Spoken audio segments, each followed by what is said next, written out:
Greetings, friends. My name is John Gabriel, and this is the New Calculus channel.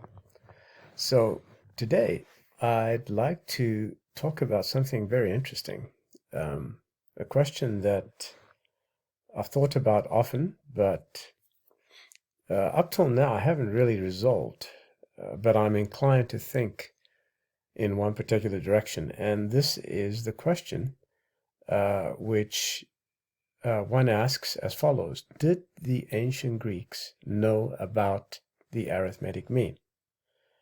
Well, it's a very interesting story, and I'm going to share my thoughts on the subject with you. So let's begin. Now, the ancient Greeks knew about a lot of things and went to a lot of trouble to define things properly, okay? But you'd think that with the importance of the arithmetic mean in all mathematics, statistics, calculus, etc., they would have at least taken the trouble to well define the same, given how meticulous they were with other definitions. However, there is no record of a definition anywhere in ancient Greek texts, including the most famous, Euclid's Elements. The definitions found in some texts fall short of well-formedness and leave much to be desired. So, you'll often hear in mainstream mathematics of terms like arithmetic mean, geometric mean, harmonic mean, etc.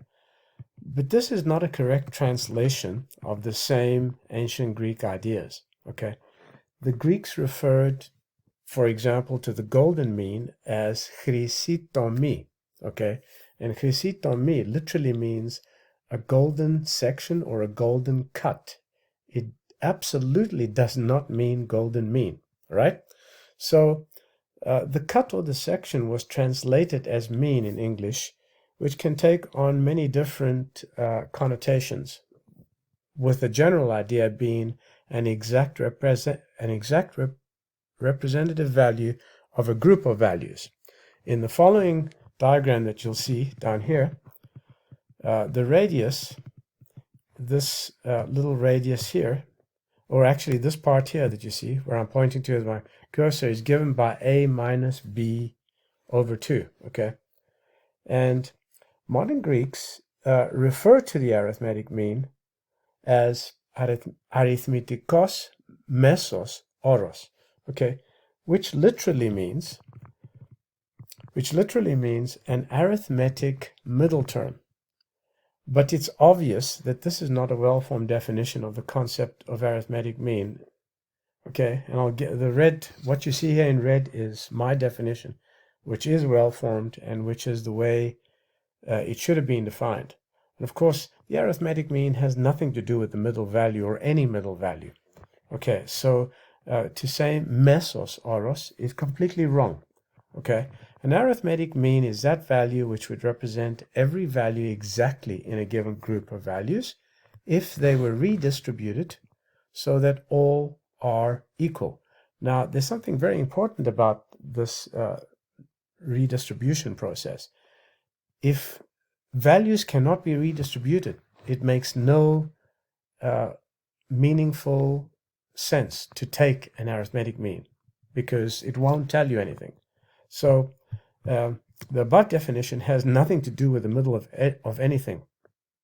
It's very important to note that calculating arithmetic mean will only make sense if redistribution makes sense. Okay, so for example, if you take the mean of a height of people, that's useless information, because that's the same as what would happen if we chopped parts of people off in order to make them all the same heights and added, let's say, one head onto another person's body, or on top of another person's head, and so on.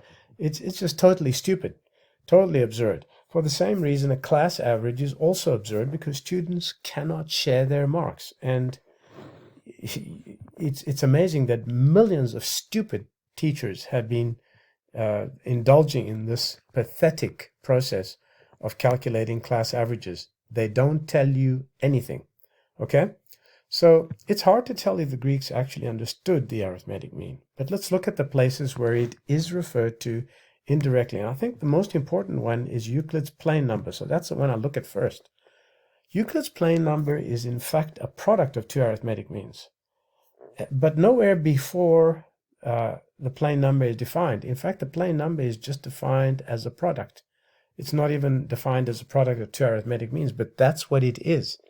And it is also the general formula for computing any type of area.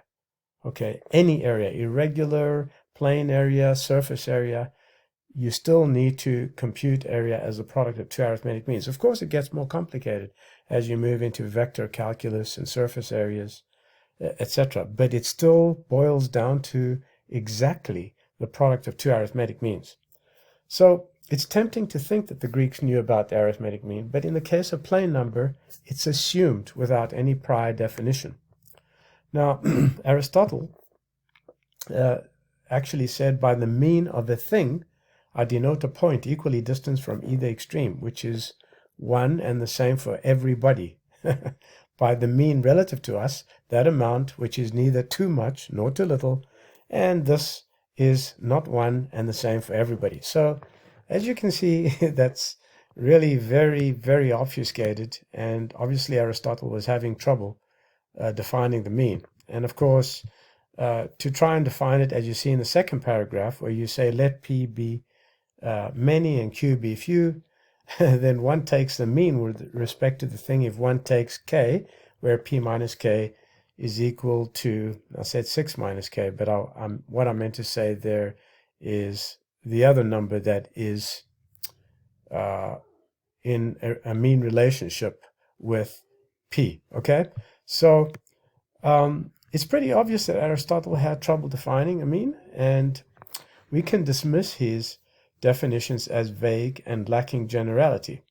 So this is also about as far as Euclid managed to go in one of his books, but nowhere is any record of a Greek word for mean. Okay, and the closest you see is a golden mean, which is chrysitomi. Okay, and of course Pappus of Alexandria. So here I give you the correct form of what I was trying to show you early on in what Aristotle was saying with too little, too many, and too few. Okay, you'll see that down here. I'm going to give you a link to this article so that you can read it in your own time. And he was Pappus was one of the last Greek mathematicians. But once again, he added nothing new to what was already known, and he failed to convince, what he's written there fails to convince anyone that the ancient Greeks knew exactly what is an arithmetic mean. It doesn't convince me at all, for example. The quadratures of Archimedes all assumed the arithmetic mean. What this leads me to think is that even the great Archimedes didn't have a profound understanding of the arithmetic mean, because it wasn't well formed. It wasn't a well-formed definition. So it's difficult to know exactly whether they understood it to the depth of the definition I gave you in red text early on, or not. And it seems that the understanding of modern Greeks is very similar to that of Western academia, very superficial. For example, one of the guys who set up a website about me, and this is the link here that I'm pointing to, makes a fool of himself trying to explain that an arithmetic mean is a non-remarkable concept. And he goes ahead and he shows that he knows how to construct it, but constructing it does not imply that you understand what it actually means. And in any case, I'm inclined to think the ancient Greeks did not have a well-formed definition. Of course, I can't say for certain, but even the modern definition that the Greeks use today is incorrect, because it fails to complete one's understanding of what is an arithmetic mean exactly. And the Chinese have a word that explains the meaning better than any other language, and you can see it right here, Ping Jun, okay? Ping Jun, which means flat and equal. In view of this, I'm not surprised that Chinese fell in love with the mean value theorem, which is the most important theorem of calculus. There would be no way to determine areas, volumes, etc. without the mean value theorem, from which the fundamental theorem of calculus is derived in one step. Now, when I worked in China, I couldn't help my surprise when I saw the mean value theorem expressed on a pedestrian bridge in Beijing, China, as you see in front of you here. Do you see that? F of b minus f of a divided by b minus a is equal to the derivative of f at some point epsilon. I was really astounded to see that. Anyway, so the arithmetic mean is what I call the second most important concept in mathematics, with the number being the first. And before I log off, I want to quickly take a look at what some Greek YouTube videos have to say about this. Now, for example, this guy here calls it mésος όρος, and he just shows how to construct it. He doesn't really explain anything.